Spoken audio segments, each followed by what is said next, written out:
na unaomba Mungu akufungulie milango fulani, wewe unang'ang'ana na ndoa yako, and you pray day and night kwamba Mungu aisustain, you even fast for it, but things are getting bad, things are just getting worse.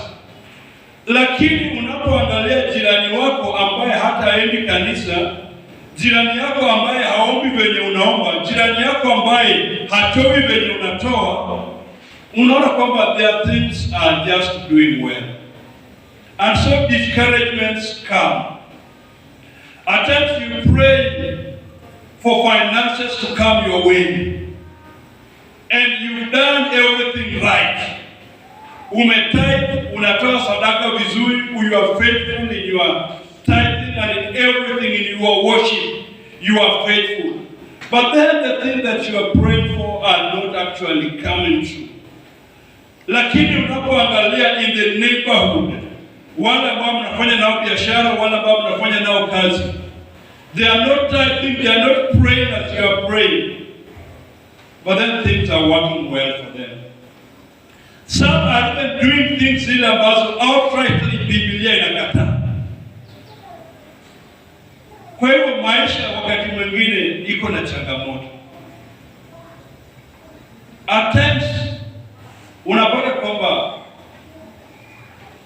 watoto have experienced at times when wale ambao ni Christians wanakuwa na stillbirth, yani mtoto anazaliwa na anakufa ama anakufa kwa tumbo, and it's very painful. Na huyo ni mtu ambaye wamefanya harusi kanisani na ndoa yao imewekwa katika msingi ya Kikristo, but then their children wanakufa wakiwa kwa tumbo. Lakini wale ambao ni makahaba huko nje, wale ambao hata wataki mimba, wanapata na wanazaa. You've experienced such like things. And so life can be very frustrating at times. Life can be very challenging. Unapata kwamba instead ya wewe ambaye unafanya venye Mungu anataka ufaulu, wewe haufaulu. Lakini yule askari ambaye anakula hongo usiku na mchana, yule ambaye is so corrupt in his mind and in his body, ndio unaona na faulu.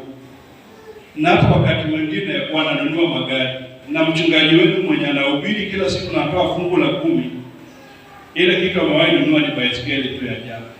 And so unaangalia kwa life inakaa namna gani. And so David writing Psalms chapter 37 looks at life in that perspective. And David realizes that there are times that there are people that who in our own eyes should not prosper, they are prospering. There are people that are getting things that when we look at them, they are getting promotions that we are supposed to get. They are getting expansion in their businesses that we are supposed to get. They are getting prosperity in their marriages that we are supposed to get. I know today we pray for our children and we pray that they pass. But then there are those guys that are even not bothered to pray and their children will pass. And David looks at life in that perspective. And he writes Psalms chapter 37, beginning verse 1. And David says that never envy the wicked. Usiwaone haya watenda maovu, wala usitamani vitu ambazo wako nazo. Daudi anadai kwamba ni kawaida ya mwanadamu kwamba wakati mtu mwingine anafaulu, then unaweza uangalie kwamba mbona amefaulu na mbona si mimi. And at times you even want to do as they do ili ufaulu. And David is cautioning you and I today that never envy the wicked. Bwana asifiwe. Usiwaone haya wala usitamani vitu ambavyo watenda dhambi wako nazo. Maana wakati wengine wa Kristo wanaangalia wenye watu wa dunia wanafaulu, mpaka hata unaweza kuwauliza na wewe ulifanya namna gani ndio ukaendelea. And it's so tempting that you can be able even to be lured into those wicked schemes of the devil, mpaka hata wewe ufanye hivyo. David says that yes, the wicked will prosper in your own eyes or even in their own eyes. Yes, they will get the things that they need. Yes, they will be promoted. Yes, they will even enjoy good health. At times you look at those people that are so wicked. Wakati mwingine unaombea hata wakufe na wakufi. In French we say iraurakonete. Yani ni mjinga na amefanya maovu mingi mpaka saa zingine kama sisi ni Wakristo we pray kwamba na huyu hata si Mungu amchukue atuondokee sababu ile maovu afanye, lakini iraurakonete okotho yeye ako tu na akufi. I'm saying that is the life of the wicked. At times you can even you might want to envy them. Na waulize kwamba ulifanya namna gani? Maana hata watoto wako hawagonjeki. Sisi hapa kila Sunday tunakuja na ushuhuda. Oh, mtoto wangu alikuwa mgonjwa akapona. Oh, sijui nini. Oh, sijui nini. But hao wako tu. Na wanakunywa pombe ya kupindukia na wagonjeki. Na sisi ambayo we eat well. Tunaangalia ile vitu ya kukuli vitu mbaya mbaya. Krishna Marian wanatujua, Hema wanatujua, Oasis ndio wateja. Ukifika na kuambia pasi habari ya leo, they know us by names. But the wicked are not going there. The Bible says that when those things happen and they are forms of discouragement, when you look at them, they can discourage your walk as a Christian. They can actually weigh you down. They can actually even draw you off track to even begin thinking of such things. Mashari wakati mwingine alikuwa anashuhudia akasema kwamba mahali wanafanya biashara, mtu akamwambia kwamba ili tufaulu hapa, wewe sio unafanya jela, enda tutafute ni piece ya mlango alafu unaweka hapa. And so you can look at those people when walifungua biashara last year na wamefaulu mpaka mama Joni aliuliza Mashari na ile mlango ya jela si tunaweza jaribu kama ndio nafanya biashara inawili. Kama Mashari wetu kuleta tunaweza ongea hata na umoshi vizuri. Wewe baba gani kuna kitu nataka lakini ni siri, si yangu napeana mtu mwingine. Toka jela ni kuja na peace ya Bwana. And so when you look at the other people as they prosper, we can envy them, we can look at them with the lustful eyes. And so David said that never envy the wicked. Soon they will fade away like grass and disappear. Bwana asifiwe. Ni kweli watapata hizo vitu wanapata, ni kweli watanawili kwa macho yao na hata kwa macho yao tunaona watanawili, lakini ukweli ya mambo ni kwamba hizo vitu vyao vitayeyuka. Bwana asifiwe. Ni vitu tu za muda kidogo. Watazienjoy leo lakini kesho hawatakuwa nazo. Anasema kwamba trust in the Lord instead, kwamba badala ya hiyo wewe na mimi kile ambacho tunaweza fanya ambayo ni nzuri ni kwamba tumtumainie Bwana. Wakati ambapo tunamtumainia Bwana, Bwana atatupea kile ambacho ni yetu. And the verse that I want us to dwell on and share a few things is verses 23 of that Psalms chapter 37. Zaburi 37 mlango wa 23. Biblia inasema kwamba the steps of good men are directed by the Lord. He delights in each step they take. If they fall, it is not fatal, for the Lord holds them in his hand.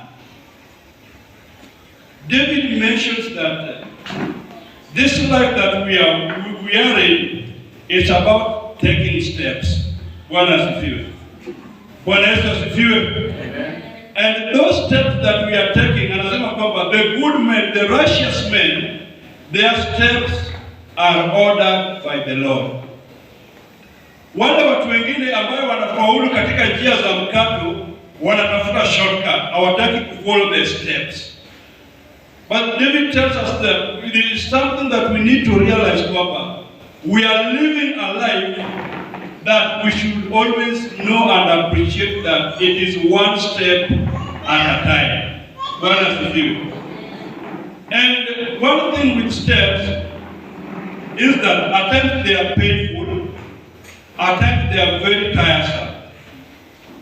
If you go to town na upate building ambayo ni mrefu, floors kama 3, 4 ama 5 kwenda juu, then utapata kwamba iko na elevator ama lift, alafu pia iko na steps. Ni rahisi watu wengi wakimbia kwenda kwa lift. Bwana asifiwe. Maana hapo ndio shortcut. Hautachoka. Lakini kile ambacho tunafunzwa mchana wa leo ama asubuhi ya leo ni kwamba inafaa tuchukue steps. We take it one step at a time. And I'll say kwamba steps sio rahisi sana, ni ngumu. That's why watu wengi wanapenda shortcut ili waende na elevator, waende na lift.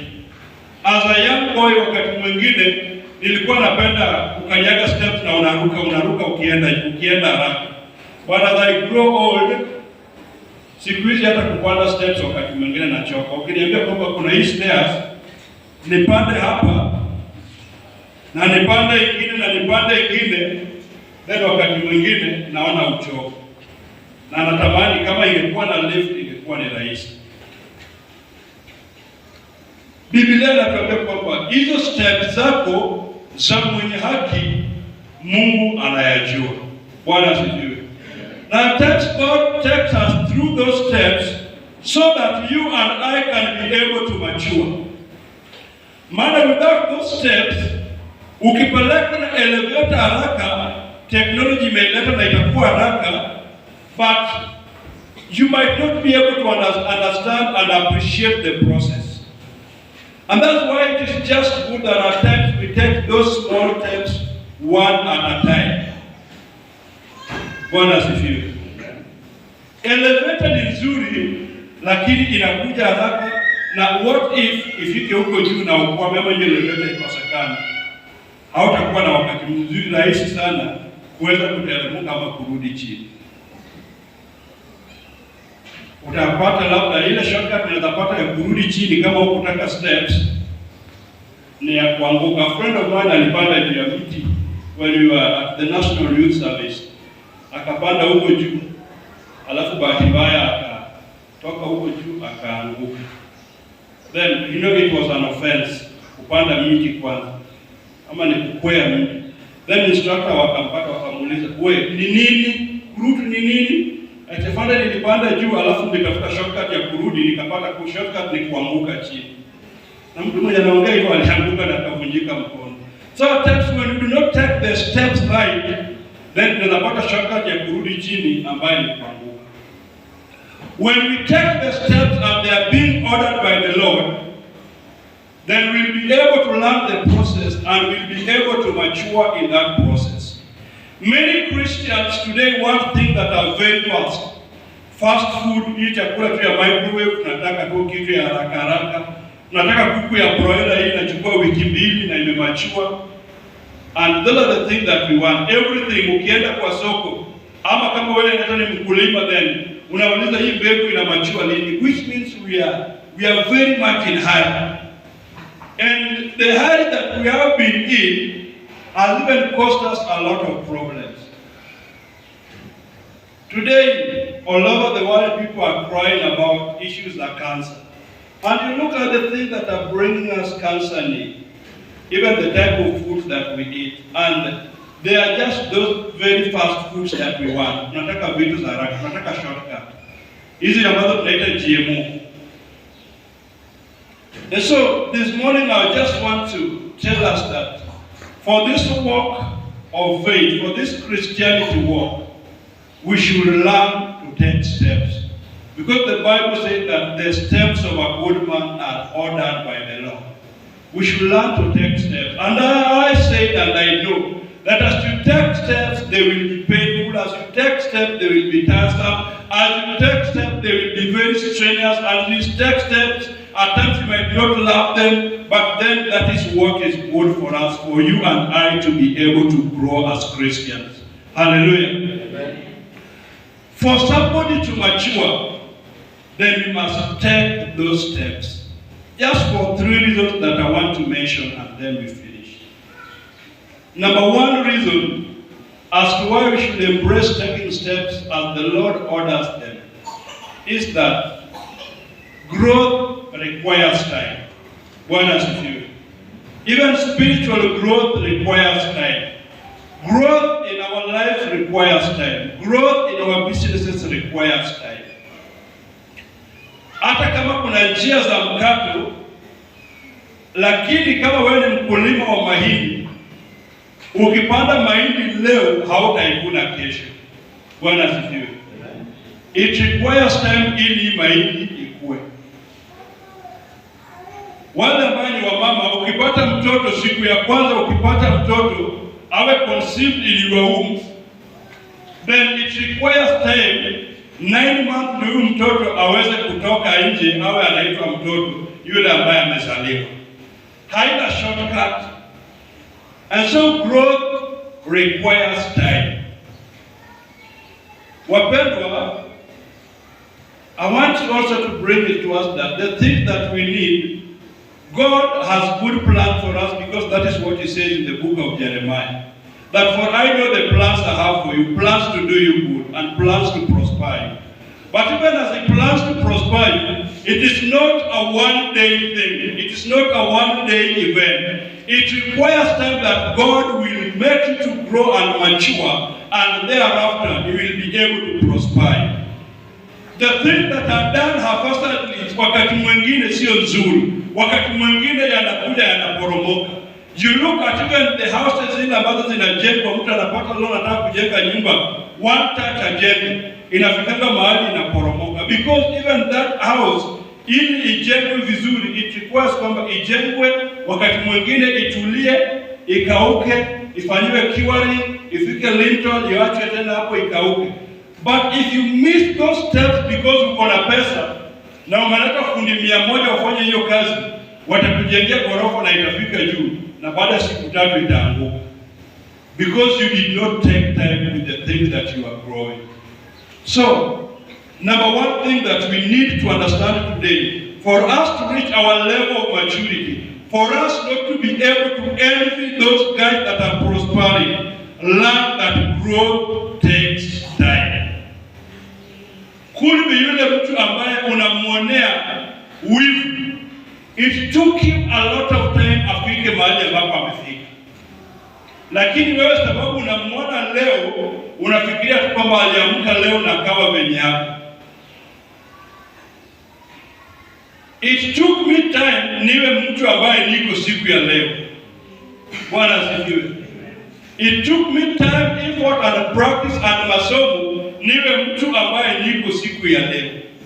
And so at least hawezi toka college jana and you want to be like Reverend Ochenga now. It can't work. Utakufa ama utavunjika bure. So I want let us just learn and appreciate that growth takes time. Venye unapanda miwa and you wait for 18 months ndio uivune iende factory, ama hata kama ni mtu ya kutafuna kukula miwa, you just have to wait that way. Lakini kama wewe ni mtu wa haraka, utaipanda leo, kesho unaona haijamea, unaenda kufufua ile, alafu unaitafuna. Bwana asifiwe. Growth takes time. Ukitaka uvune njugu, unapanda, unangoja mpaka inamea, inakuwa matawi kwanza, mpaka ufikirie sasa hii ni flower tu inisaidie. Ungoje karibu miezi 4 ama miezi 6 ndio uchimbue chini. But ukiwa naye na haraka, utapanda leo, kesho asubuhi uende na utafukua ile na ukule na utakuwa na njugu tena. Ile utakuwa naye ni sewage itakuwa imejaa. Maana utaikula kesho uende naye kwa choo.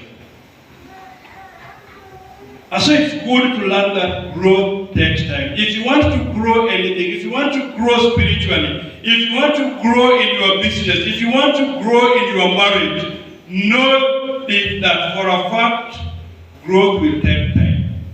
There are some challenges that are in our marriages, not because they are challenges, but because it is that time that you are growing. Bwana asifiwe.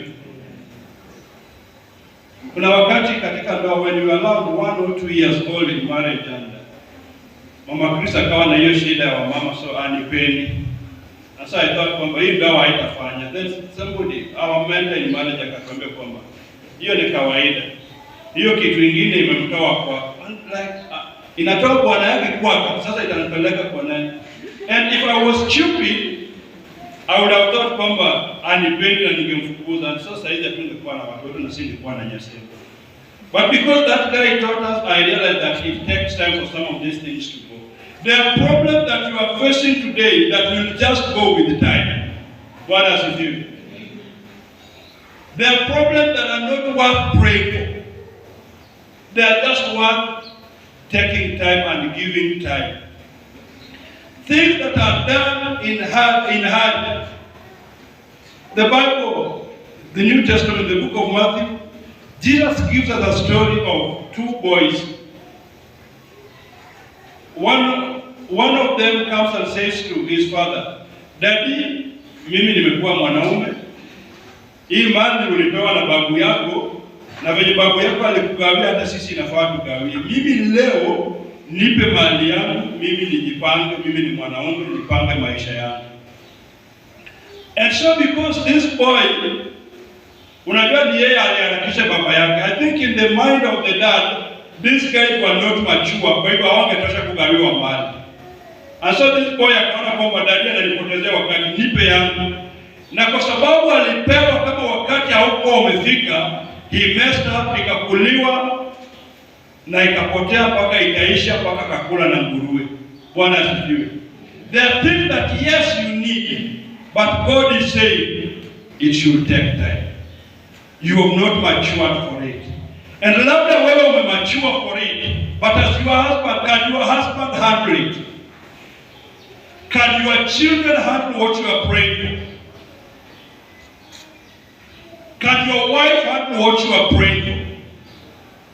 Yes, wewe unafikiria kwamba maybe this is what I need and I need it now. And God is saying that yes, wewe unaweza kuwa unaitaka na you deserve it. But my brother Samuel, can your wife handle that vision? Can your child handle it? Can your parents handle it? And so if they cannot handle it, then God is saying that just give it time, wewe ngoja. Growth takes time. Number 2, the process of making also takes time. Bwana asifiwe. Ili ufanyike ama utengenezwe venye Mungu anataka ama venye kitu natakikana, inahitaji muda. And so time is very essential. Leo we've gifted our watoto wa Sunday school, our candidates, tumewapea cake. Hiyo cake, our treasurer Masharia had to place an order, I think somewhere on Wednesday, ianza kutengenezwa Thursday, Friday, then jana Saturday ikauke vizuri, ndio leo ifanywe decoration, ndio jana tuletewe jioni.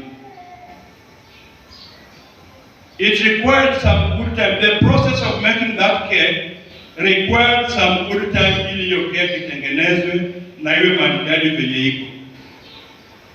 Imagine nikuambia sasa nataka cake, and then in the next 10 minutes unilete cake. Utakula hiyo cake? Baada ya dakika 10 mtu ameenda, amenunua unga, amenunua mayai, amenunua sijui ingredients na ametengeneza na amekuletea. Utaikula? Bwana asifiwe. Sasa itakuwa kitu mbichi. And so that is what also God is trying to do with our lives. God wants to make something good out of us. But that process of making that thing requires just some good time. Ili akumold, akutengeneze, ifike mahali kuna kitu mbaya tena atoe, that process requires time. It is not an instant thing. It's not a microwave thing kwamba hilo unaweka kwa microwave, unafinya 75 degrees nafanya brrr, imekuwa moto. No. You are very important in the eyes of God. And so God wants to take time with you akutengeneze venye anataka. That's why you will be able to take one step at a time. As you take that step, as you take that staircase, it's painful, it's hard, it's very vigorous, but that is what God is looking at you, that it is preparing you. And as you are in that step, as you are in that staircase, at times in the process where you are, it is just good to praise God and to give thanks to the Lord because you are in His right steps. He said that He is ordering that step. Mahali huko inafaa mshukuru Mungu na umtukuze. Bwana asifiwe. Isitime kwamba mahali huko wewe unaangalia wale ambao wako juu na unalalamika, unanungunika kwamba mbona niko hapa. Hapana. You need to thank God for every step because it is Him who orders those steps. And He knows that for you to be able to mature, then it takes time for you to be able to mature. Maturity requires time.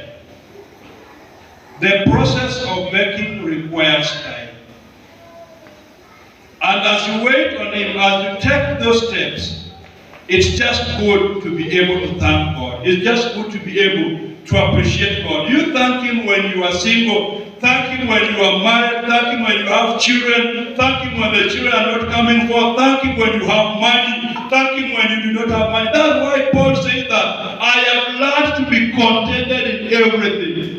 In much I thank God, in less I thank God. Because Paul realized that it is God that is ordering his steps. When he is single, he knows that it is God. When he does not have, he knows that it is God. When he has, he knows that it is all about God. And so if you can have that attitude, if you can have that mentality, then we'll be able to grow and we'll be able to mature. But if we are the kind of guys that will be envious of those who want to prosper even in wicked ways, then I want to tell us that we might not be able to enjoy that prosperity. Tutaipata kwa njia ya mkato, na katika hiyo njia ya mkato ndio tena itapotea. Tutaipata na shortcut, and the same shortcut yenye ilikuja nayo is the same shortcut ile ambayo itaenda nayo. Hautajua imeenda aje, and so you will remain ukilia. The prodigal son akasema, daddy, mimi nimeiva, mimi nimetosha, give it to me now and here. But the father looked at him and anasema kwamba huyu najua, I can't handle it. And so even God is looking at you and the things that you are asking for. And God is saying that at times haujamachua kuihandle. But wewe unasema kwamba mimi naitaka. When you get it, then it can be the beginning of your downfall and of your destruction. Bwana asifiwe. I know, especially wale ambao ni maaskari, people think that we are all, mtu akipata kazi anafikiria hakuna kitu kinaniambia, I'm very mature. Nikipata hiyo pesa niangukie tu sahihi, nipate 10M, maisha yangu itabadilika. Na ni ukweli itabadilika, maana utakufa, si uongo.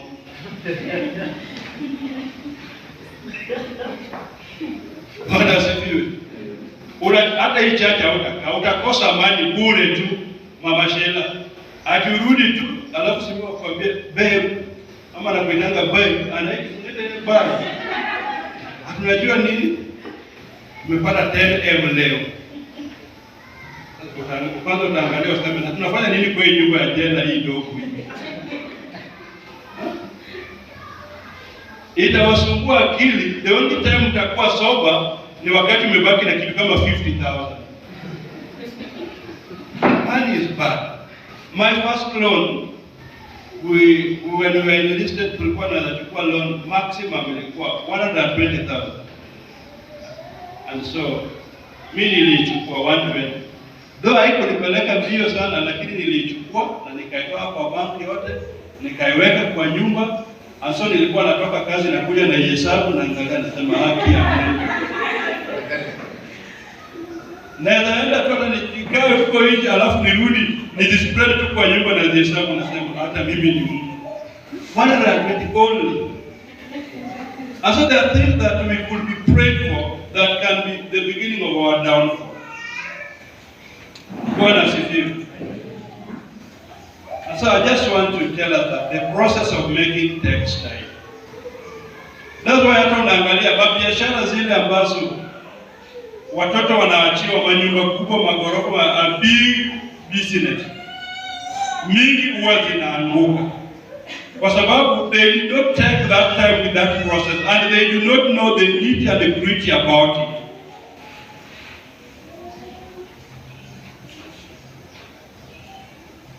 The Bible says that the steps of good men are directed by the Lord. He delights in each step that you are taking. The step that you are taking now is the step to your maturity. The step that you are taking now, however painful and however tiresome you are seeing it, that is the right step that God wants of you. And as you take that step, the most important thing that you can do is to have a grateful heart. Ushukuru Mungu katika hiyo hali ambayo uko ukitarajia kwamba utachukua step nyingine ambayo itakupeleka mbele. Do not complain, do not be envious of the wicked people because you do not know how they got it and how it will vanish.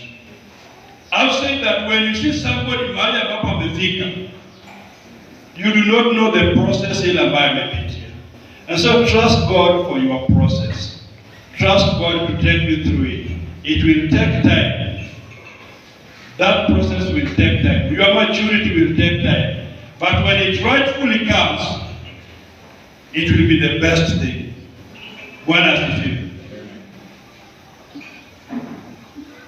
I know there are times I didn't even trust my children na vitu zingine kidogo.